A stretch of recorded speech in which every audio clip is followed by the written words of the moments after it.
Chapter 71. Sacrifice on occasion of birth, Aqiqa. Chapter 1. The naming of a newly born child, Al-Aqiqa, and its tonic. Narrated Abu Musa. A son was born to me, and I took him to the Prophet, who named him Ibrahim, did tonic for him with a date, invoked Allah to bless him, and returned him to me. The narrator added, that was Abu Musa's eldest son. Narrated Aisha. A boy was brought to the Prophet to do tonic for him, but the boy urinated on him, whereupon the Prophet had water poured on the place of urine. Narrated Asma bint Abu Bakr. I conceived Abdullah bin As-Zubayr at Mecca, and went out of Mecca while I was about to give birth. I came to Medina and encamped at Kuba, and gave birth at Kuba. Then I brought the child to Allah's Messenger and placed it on his lap. He asked for a date, chewed it, and put his saliva in the mouth of the child. So the first thing to enter its stomach was the saliva of Allah's Messenger.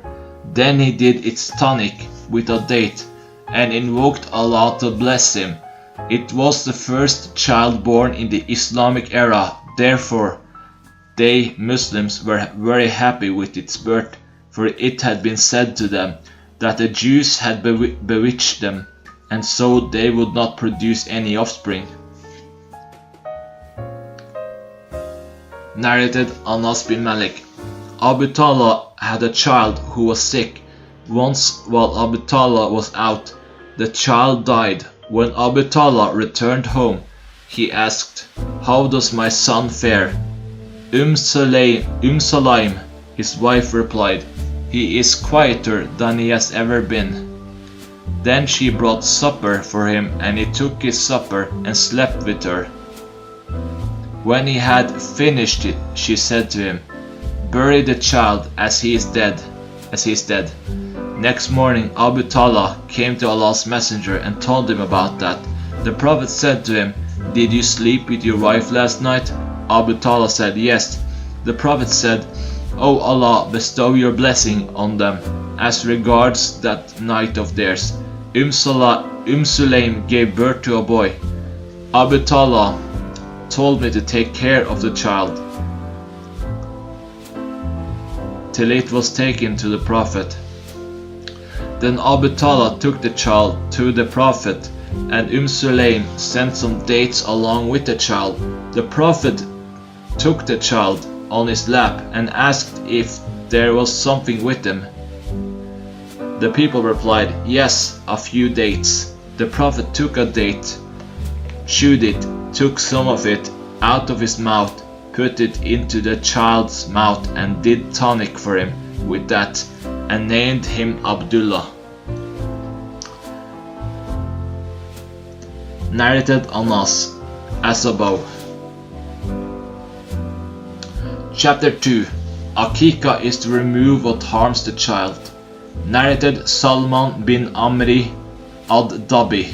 The Prophet said, Aqiqa is to be offered for a newly born boy. Narrated Salman bin Amir ad-Dabi. I heard Allah's Messenger saying, Aqiqa is to be offered for a newly born boy. So slaughter an animal for him and relieve him of his suffering. Narrated Habib bin Ash-Shahid.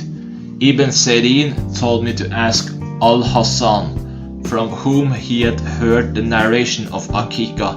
I asked him, and he said, from Samura bin Jundab.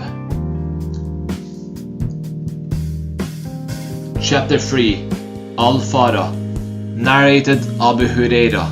The Prophet said, neither Farah nor Atira is permissible. Al-Farah nor Atira is permissible. Al-Farah was the first offspring of camels or sheep.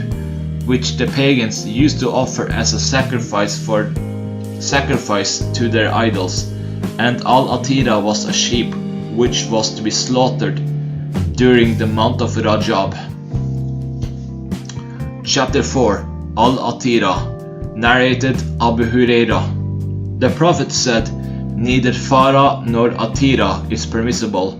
Al-Farah was the first offspring, the god of camels or sheep, which they pagans used to offer as a sacrifice to their idols. Atira was a sheep which used to be slaughtered during the month of Rajab."